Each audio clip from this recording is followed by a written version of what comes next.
इस कहानी की शुरुआत में हमें जेम्स नाम के एक आदमी को दिखाए जाते हैं जो अपनी बेटी जून के साथ में खेल रहे थे। तभी वहाँ पर जून की मॉम ग्रेस आते हैं और उसे खाना खिलाते हुए एक वीडियो रिकॉर्ड करते हैं और उस वीडियो के अच्छे मोमेंट को अपने मोबाइल पर सेव कर लेती है। और यहाँ से कहानी कुछ साल आगे बढ़ते हैं जहाँ से जून अब बड़ी हो चुकी है, जो अपने कंप्यूटर पे एक वेब सीरीज देख रही होती है। और इसके बाद वो अपनी बेस्ट फ्रेंड वेन से बात करती है, जहाँ पर हमें पता चलता है कि वो दोनों मिलकर पार्टी करने के लिए पैसे अरेंज कर रहा है। फिर वो अपने मॉम से बात करते हैं। ग्रेस उसे बताते हैं कि वो अपना नया बॉयफ्रेंड केविन के साथ में बाहर घूमने जाने का प्लान किया है। और कुछ समय के बाद केविन ग्रेस को लेने के लिए उसके घर पर आते हैं, जहाँ पर वो जून के साथ में भी बात करते हैं। और तभी वहाँ पर ग्रेस आते हैं और वो दोनों मिलकर कोलंबिया के लिए निकल जाते हैं। दूसरी तरफ जून अपने घर पर फ्रेंड के साथ में पार्टी कर रहा होता है और जून के मॉम के फ्रेंड हेतर उन लोगों के साथ में होती है। और इसी तरह से एक हफ्ते गुजर जाते हैं और उसके मॉम वहाँ से उसे अपने ट्रिप के इमेज भी भेजते हैं। और आखिरी दिन में जून पार्टी करते हुए बहुत ही ज्यादा शराब पी लेते हैं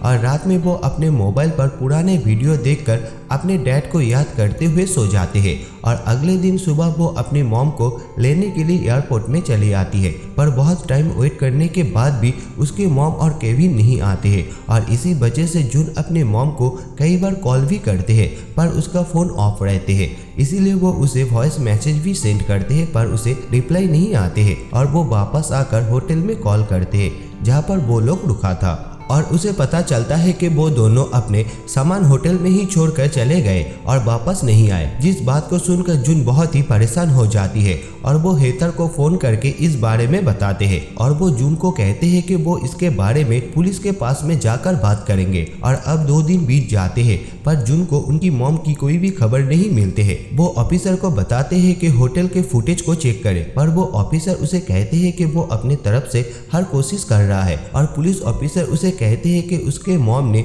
उसे जो फोटो भेजे थे उसे देखकर उसे बताने की कोशिश करे कि उसकी मॉम की लास्ट लोकेशन कौन सा था। और अगर हो सकता है तो उसके मॉम के ईमेल को लॉगिन करके फोन के लोकेशन भी ट्रेस कर सकते हैं। इसीलिए जून अपनी मॉम के ईमेल को ओपन करके पासवर्ड डालते हैं, पर उनकी जीमेल एक्सेस नहीं कर पाते हैं। और अब वो कोलंबिया के सारे टूरिज्म स्पॉट को चेक करने के लिए एक आदमी को हायर करते हैं जिसका नाम जेवर होता है, जिसे जून ग्रेस जिस होटल में रुका था उस होटल में जाकर उन लोगों के बारे में पता करने को कहते हैं। और दूसरी तरफ वो केविन के बारे में भी जानने के लिए नेट में सर्च करने लगते हैं। तभी वहाँ पर उसका दोस्त भेना भी आते हैं और दोनों मिलकर केविन के कंपनी के बारे में पढ़ते हैं और उनके जीमेल को हैक करने के लिए उनके डिटेल्स को निकालते हैं। और किसी तरह से वो दोनों मिलकर केविन की जीमेल को ओपन कर लेते हैं। जीमेल के थ्रू जब वो उसके लोकेशन को चेक करते हैं तो उसे पता चलता है कि कोलंबिया पर जाने के बाद उसके लोकेशन बंद हो चुका था। और इसके बाद जून को जेवर के फोन आते हैं और उसे बताते हैं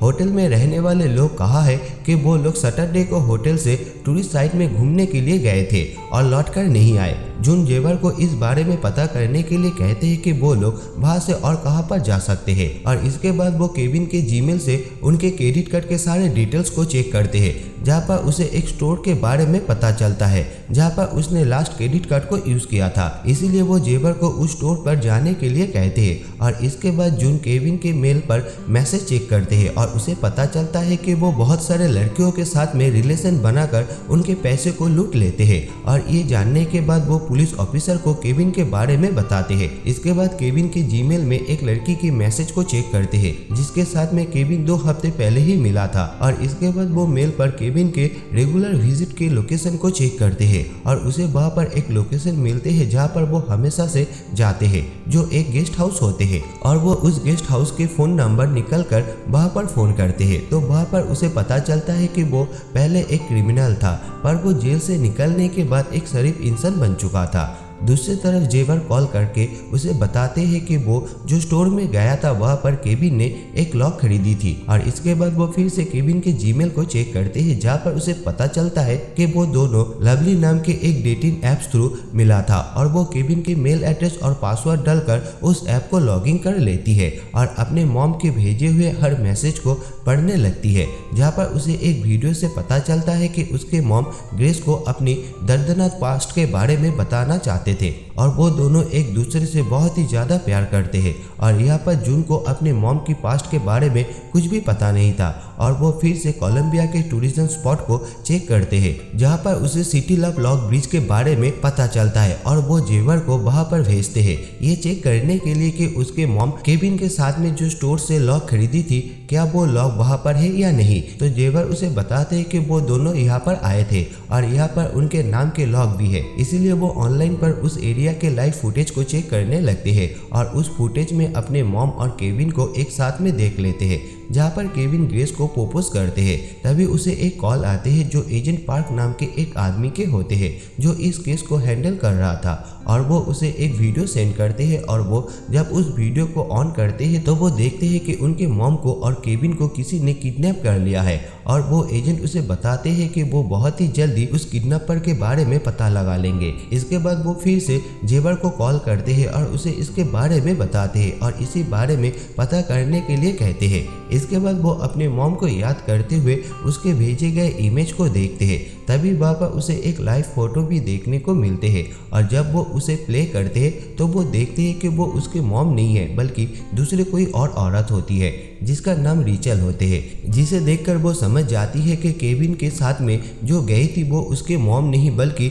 रिचल था। और कुछ दिनों के बाद कोलंबिया में होने वाले इस किडनैप के बारे में बहुत सनसनी फैल चुका था और सभी न्यूज इसी के बारे में ही बात कर रहे थे और अब रिचल को भी इस केस के लिए पुलिस पकड़ लेते हैं और वो पुलिस को बताते हैं कि केविन ने उसे कहा था कि वो रियलिटी शो शूट करने वाला है और उसे इस शो में एक्टिंग करने के लिए कहा था और इसीलिए वो उसके साथ में कोलंबिया गया था और किडनैप होने से पहले ही वो वहां से चले भी गए थे। ये सारी बात पुलिस ऑफिसर जून को बताते हैं जहां पर जून पुलिस ऑफिसर को बताते हैं कि रिचल झूठ कह रहा है और वो इस बारे में हेतर से भी बात करते हैं। दूसरी तरफ पुलिस के पास में इस मिसिंग केस के अभी भी कोई ठोस सबूत नहीं होते हैं। इसके बाद जून आइडेंटिटी चेंज थ्योरी के बारे में नेट पर पढ़ते हैं और वो सोचते हैं अगर उसके मॉम भी अपनी आइडेंटिटी चेंज कर लिया है तो इसीलिए वो केविन के मेल में इसके बारे में सर्च करती है और उसे एक आइडेंटिटी चेंज हिडन एप्स के बारे में पता चलता है और वो उस ऐप में केविन के आईडी से लॉगिन करते हैं जहां पर उसे एक मैसेज मिलते हैं और वो फिर से मैसेज करके उससे फोन नंबर मांगते हैं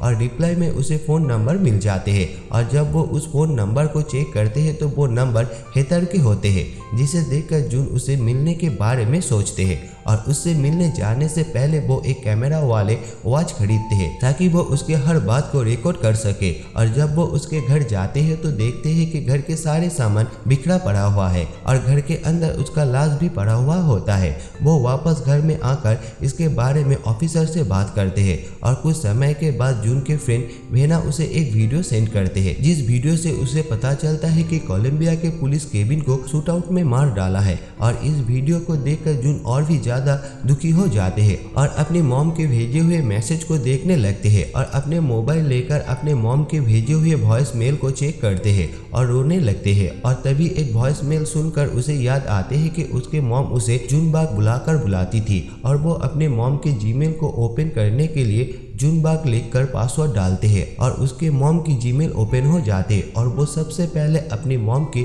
ईमेल आईडी से उनके लोकेशन चेक करते हैं पर वो एयरपोर्ट से ज़्यादा दूर की नहीं रहते हैं। इसके बाद वो अपने मॉम की ब्लॉक हिस्ट्री को चेक करते हैं जहाँ पर उसे एक मेल मिलते हैं जहाँ पर लिखा हुआ था कि वो उसे ढूंढ लिया है और इसके बाद वो उस मेल आईडी को केविन के जीमेल आईडी पर चेक करते हैं तो उसे एक सिक्योरिटी कैमरा कंपनी के बारे में पता चलता है और जब वो उस कंपनी के ऐप्स पर लॉगिन करते हैं तो उसे कुछ लाइव वीडियो फुटेज देखने को मिलते हैं जो उसके पुराने घर के होते हैं और वो अपने पुराने वीडियो से उस घर को मैच करके कंफर्म हो जाते हैं कि ये घर उन लोगों का ही पुराना घर है। तभी उसके फोन पर जेम्स के कॉल आते हैं जो उसके डैड होते हैं पर उसे नहीं पता था कि उसके डैड अभी भी जिंदा है, इसीलिए वो दरवाजा खोलने से इनकार कर देते हैं। तब जेम्स कैमरा पर उसे अपने चेहरे दिखाते हैं और जून उसे देखकर दरवाजा खोल देते हैं। जेम्स अंदर में आकर जून को बताते हैं कि उसकी मॉम की दिमागी हालत ठीक नहीं है और वो जानबूझकर हम दोनों को अलग करके रखा है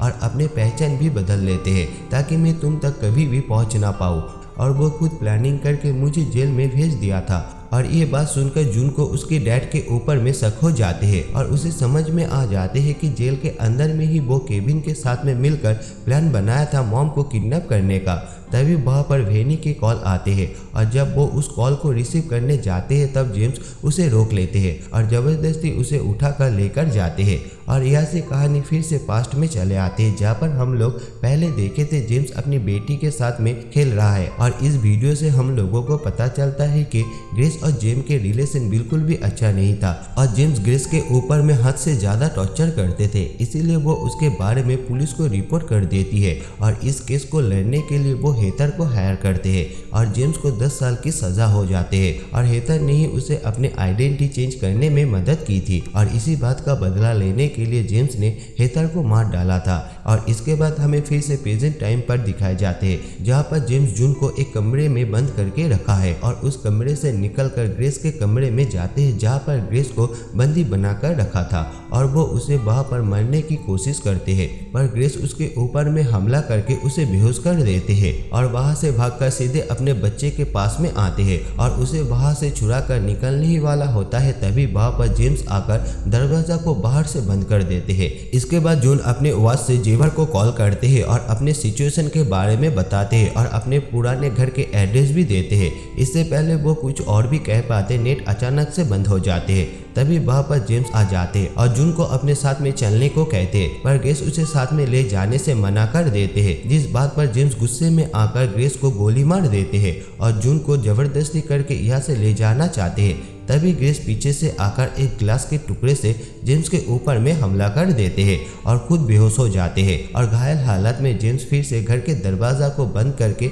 वहां से निकल जाते हैं। कुछ समय के बाद जून को याद आते हैं कि वो अपने घर के लैपटॉप से इस जगह के कैमरा को लॉगिंग करके रखी थी और उसका मोबाइल उसी के घर में ही रहते हैं, इसीलिए वो कैमरा के पास में जाकर वॉइस कमांड से अपने फोन को ऑन करते हैं और 119 पर कॉल करके इस लोकेशन के बारे में बताते हैं। और अब जब पुलिस वहां पर आते हैं तब वहां पर देखते हैं कि जेम्स मारा पड़ा हुआ है और दूसरे कमरे में जाकर जून और ग्रेस को वो लोग बचा लेते हैं। और कुछ दिनों के बाद हम देखते हैं कि ग्रेस और जून फोन पर बात कर रहा है और वो दोनों बहुत ही खुश है और इसी के साथ में इस कहानी का अंत हो जाते हैं। आप लोगों को ये कहानी कैसे लगे प्लीज़ कमेंट करके ज़रूर बताना और साथ में चैनल को लाइक एंड सब्सक्राइब करना मत भूलना। Thank you.